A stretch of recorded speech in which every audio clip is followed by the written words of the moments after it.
They say forbidden fruit tastes the sweetest. Maybe it's true.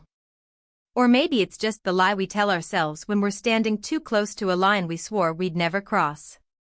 Stop staring, Carla murmured, nudging Eve with her elbow. Eve blinked, yanked back to the present. Across the garden, Lily laughed at something her father said, flipping vegetables on the grill with practiced ease. I wasn't staring, Eve mumbled. Carla scoffed. Sure. And I haven't been divorced 3 times. Eve didn't reply. How could she explain the strange, electric pull she felt ever since her father introduced Lily as his new girlfriend 3 months ago? It wasn't jealousy, at least not in any way that made sense. It was something quieter. Stranger. Unsettling. I brought the salads, Eve announced stiffly as she approached the picnic table. I'll help, Lily offered with a warm smile. Eve hated how her body reacted to that voice, how even her fingertips felt hyper-aware. Like they remembered something her mind hadn't dared imagine yet. A week later, a sudden summer storm forced Eve to detour to her father's house. She hadn't known he was out of town, or that Lily would be there alone.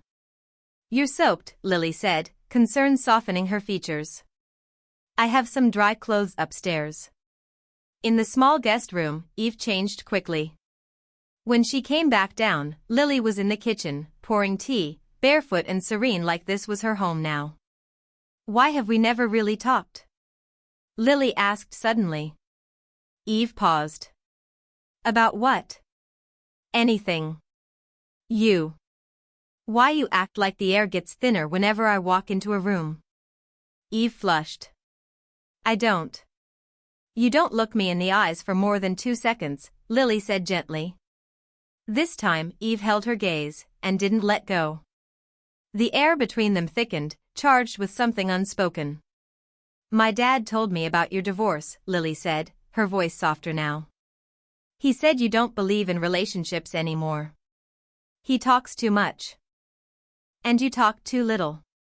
Lily smiled faintly. Come on. Tell me something real.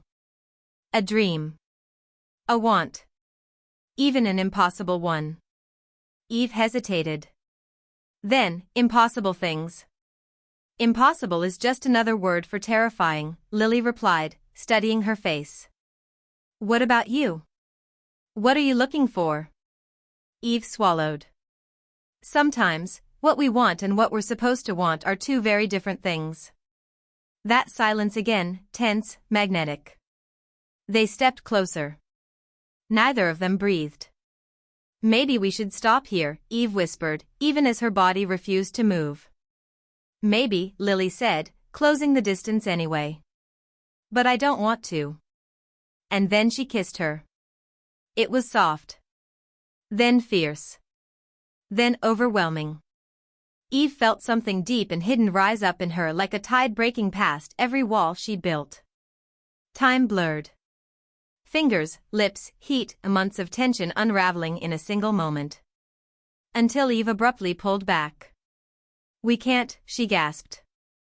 God, how am I supposed to face my father? Lily looked away, shame flickering in her expression. You're right. I shouldn't have. No, Eve interrupted gently. We both did this. Silence. But not the same silence as before. Now it was heavier, more dangerous.